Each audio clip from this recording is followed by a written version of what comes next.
सांगली के ईश्वरपुर स्थित सदगुरु आश्रमशाला में विश्व चिड़िया दिवस बड़े उत्साह के साथ मनाया गया। पर्यावरण संरक्षण और चिड़ियाओं के संवर्धन के उद्देश्य से स्कूल में विभिन्न कार्यक्रमों का आयोजन किया गया। छात्रों ने व्यर्थ सामग्री का उपयोग करके चिड़ियाओं के लिए आकर्षक और उपयोगी घर बनाए।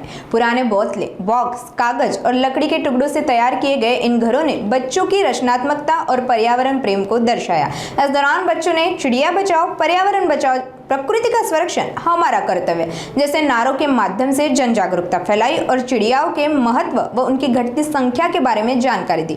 मुख्याध्यापक व पक्षी मित्र अशफाक आत्तार ने बच्चों को मार्गदर्शन करते हुए कहा कि चिड़ियाओं के संरक्षण आज की जरूरत है। उन्होंने घर के आसपास पानी और अनाज रखने के साथ साथ घर बनाकर चिड़ियाओं की रक्षा करने का व्यावहारिक प्रदर्शन भी किया। सदगुरु आश्रमशाला की इस पहल से छात्रों में पर्यावरण के प्रति जागरूकता बढ़ी और चिड़ियाओं के संरक्षण के लिए सक्रिय होने की प्रेरणा मिली।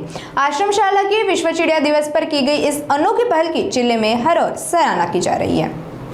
आज जागतिक चिमणी दिन आहे। आम्ही चिमण्यांसाठी छोटी छोटी घरटी बनवली आणि आम्हाला खूप आनंद झाला चिमण्यांसाठी घरटी बनवताना। आज आम्हाला सरांनी चिमणी म्हणजे पर्यावरणाचं काय महत्त्व आहे हे समजावून सांगितले। आता आम्हाला असं कल्पना सुचत राहिली। चिमणी ही पिकांवरील कीटक खाते, त्यामुळे आपले पीक सुरक्षित राहते व चिमणी परिसरात चांगलेल्या जसं की गहू, तांदळाचे कण असले पदार्थ ती खाते, त्यामुळे आपला परिसर स्वच्छ राहतो व चिमणीसाठी आपण काहीतरी केले पाहिजे। म्हणून आमच्या सद्गुरू आश्रमशाळेने एक नवीन उपक्रम काढलेला आहे। आज 20 मार्च जागतिक चिमणी दिन च्या निमित्ताने आम्ही सर्वांनी आज चिमणीची घरटी बनवलेली आहे।